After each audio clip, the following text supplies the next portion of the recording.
una mano aquí, vea esto.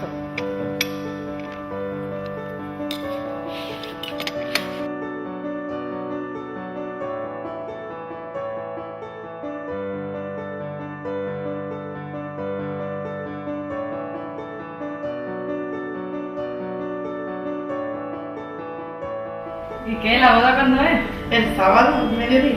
Ya habréis tenido despedida y todo, ¿no?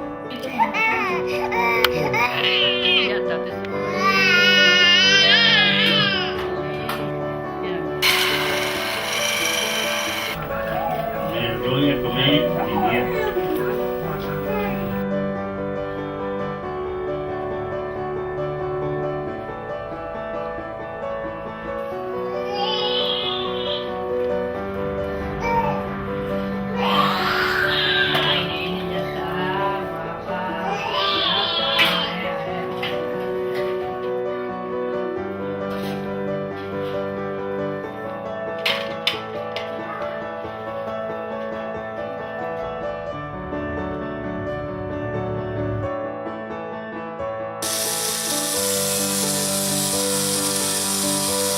De mi fisioterapeuta que me dio el masaje en el tubo, me puso la cabeza.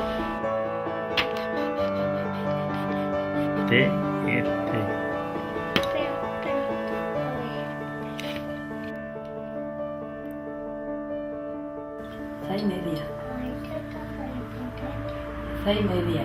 6:30. Nosotros hasta las 8, por lo menos. A las 8.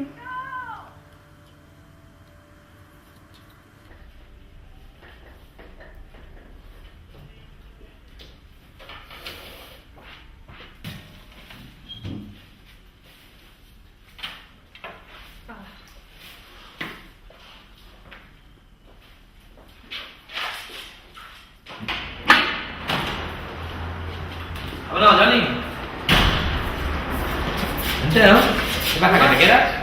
Sí, me voy a quedar esa hora, ¿Y eso? ¿Y eso? ¿Qué está? ¿Mal de pelo o qué? No, yo ya tengo la vida más o menos resuelta. Yo estoy con mis niños, por luchar por ellos, por darles lo que quieren. ¿Ustedes me entendéis, eh? Claro, sí que sí. Tú te pones a dormir. Pero nosotros nos vamos. Bueno, Venga, nos vemos. Nada, nos vayamos a hacer muy tarde. Mañana. Mañana. no.